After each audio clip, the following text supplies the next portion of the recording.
മസാലയിലോട്ട് ഒഴിച്ചു കൊടുക്കാം. അതൊരു സൈഡ് മാറ്റി വയ്ക്കാം. നമ്മളെ ബീഫിലോട്ട് പിന്നെ നമുക്ക് കുറച്ച് പൊടികൾ ആഡ് ചെയ്യാം. ഞാനിവിടെ 4 ടേബിൾ സ്പൂൺ മുളക് പൊടിയാണ് യൂസ് ചെയ്യുന്നത്. സാദാ മുളക് പൊടിയും കശ്മീരി മുളകും കൂടി ചേർത്ത് പൊടിച്ചെടുത്ത മുളക് പൊടിയാണിത്. ഇതിലോട്ട് 1.5 ടേബിൾ സ്പൂൺ പെരിഞ്ജീരകപ്പൊടി,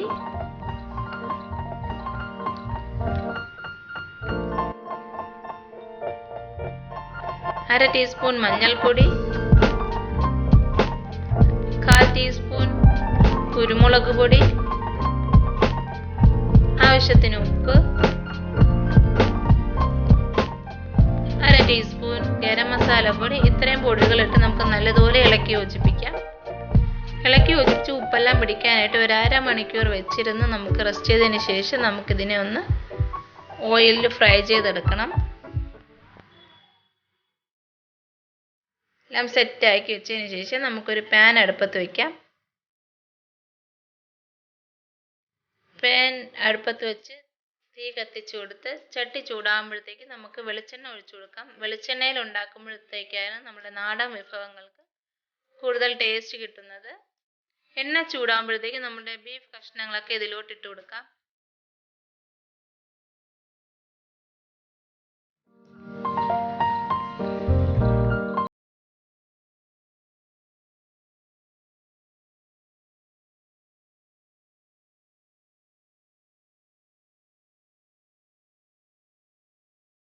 മീഡിയം ഫ്ലെയിമിലിട്ട് വേണം നമ്മളുടെ ബീഫ് നമ്മൾ ഇതുപോലെ ഇളക്കി യോജിപ്പിച്ചുകൊണ്ടിരിക്കണം.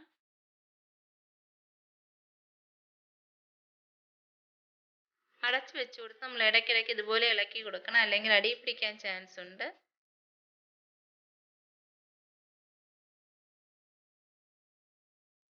വേറൊരു പാൻ അടുപ്പത്ത് വെച്ച് നമുക്ക് ഇതിലോട്ട് സവാള ഒന്ന് വഴറ്റി കൊടുക്കാം. ഇതിലോട്ട് ഞാൻ 10 സവാളയാണ് നമ്മൾ ഈ റോസ്റ്റിലോട്ട് എടുത്തിട്ടുള്ളത്. ഇതിൽ നിന്ന് പകുതി ഭാഗം നമുക്ക് ആദ്യം ഒന്ന് വഴറ്റി നമുക്ക് മസാല റെഡിയാക്കണം. ബാക്കി പകുതി സവാള നമുക്കൊരു സൈഡ് മാറ്റി വയ്ക്കാം. ആവശ്യത്തിന് ഉപ്പും കൂടെ ഇട്ട് നമുക്ക് നല്ലതുപോലെ ഇളക്കി യോജിപ്പിച്ച് കൊടുത്തുകൊണ്ടിരിക്കാം. നല്ലതുപോലെ ഇളക്കി യോജിപ്പിച്ച് നമുക്ക് ഇതിനെ അടച്ചു വെച്ച് വേവിക്കാം. അടച്ചു വെക്കുമ്പോഴത്തേക്ക് നമ്മൾ സവാളയൊക്കെ നല്ലതുപോലെ സോഫ്റ്റ് ആയി കിട്ടും പെട്ടെന്ന് തന്നെ. നമ്മൾ സവാളയും ഇടയ്ക്കിടയ്ക്ക് ഇളക്കി കൊടുക്കണം, നമ്മളെ ബീഫും ഇടയ്ക്കിടയ്ക്ക് ഇളക്കി കൊടുത്തുകൊണ്ടിരിക്കണം. രണ്ടും നമ്മൾ ഇടവിട്ട് ചെയ്ത് കൊടുത്തുകൊണ്ടിരിക്കുക.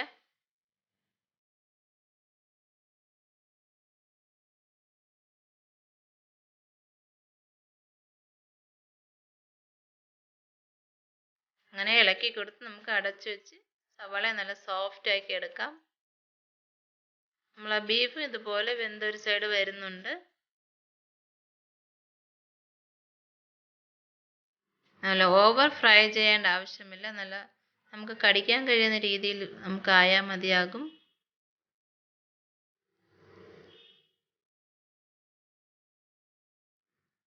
അതുവരേക്ക് നമ്മളെ ബീഫ് നല്ലതുപോലെ ഇളക്കി യോജിപ്പിച്ചുകൊണ്ടിരിക്കണം.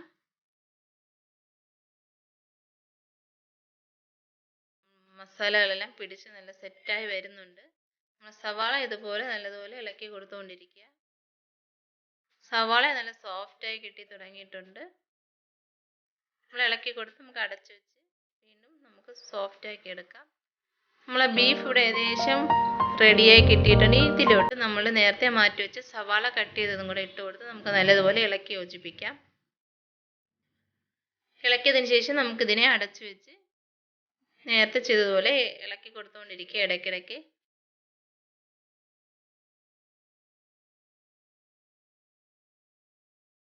നമ്മളെ സവാള എല്ലാം നല്ലതുപോലെ വഴന്നു വന്നിട്ടുണ്ട്. ഇനി നമുക്കിതിലോട്ട് കുറച്ച് തക്കാളിയും പച്ചമുളക് ആഡ് ചെയ്യേണ്ടതുണ്ട്. ഞാനിവിടെ 2 തക്കാളിയാണ് കട്ട് ചെയ്തെടുത്തിട്ടുള്ളത്. 2 പച്ചമുളക് നീളത്തിൽ അരിഞ്ഞത് ഇതുപോലെ ഇട്ട് നമുക്ക് നല്ലതുപോലെ ഇളക്കി കൊടുക്കാം.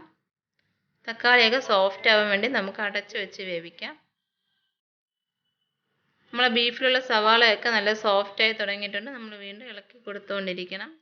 ഇളക്കി കൊടുത്ത് സെറ്റാക്കിയതിന് ശേഷം വീണ്ടും നമുക്ക് അടച്ചു വെച്ച്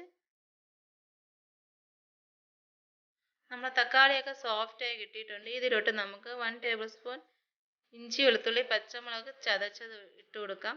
ഇട്ട് കൊടുത്തതിന് ശേഷം നമുക്ക് നല്ലതുപോലെ ഇളക്കി കൊടുക്കാം.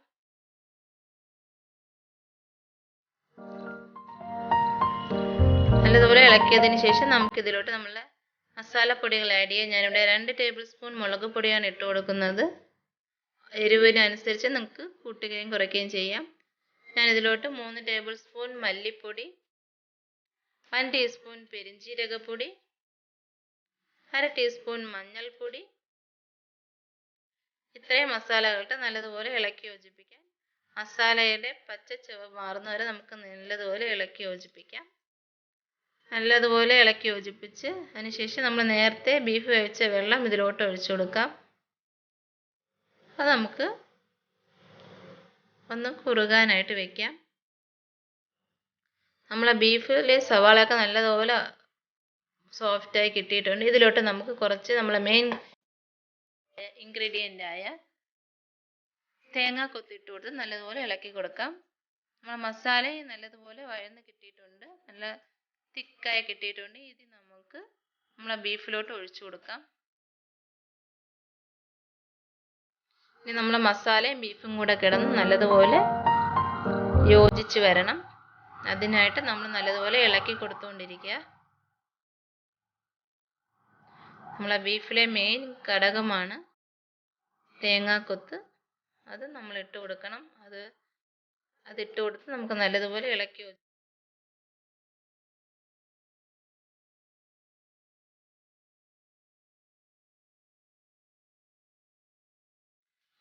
കൊടുത്ത് നമുക്ക് കുറച്ച് നേരം അടച്ച് വേവിച്ച് നല്ലതുപോലെ റോസ്റ്റ് ആക്കി എടുക്കാം നമ്മളെ ബീഫിനെ. ഇതിലോട്ട് കുറച്ച് കറിവേപ്പില ഇട്ട് കൊടുക്കാം. കറിവേപ്പില ഇട്ട് കൊടുത്ത് നമുക്ക് നല്ലതുപോലെ ഇളക്കി കൊടുക്കാം. ഇനി ഞാൻ ഇതിലോട്ട് ഇട്ട് കൊടുക്കുന്നത് രമ്പയിലയാണ്. അതും കൂടെ ഇട്ട് നമുക്ക് നല്ലതുപോലെ ഇളക്കി കൊടുക്കാം.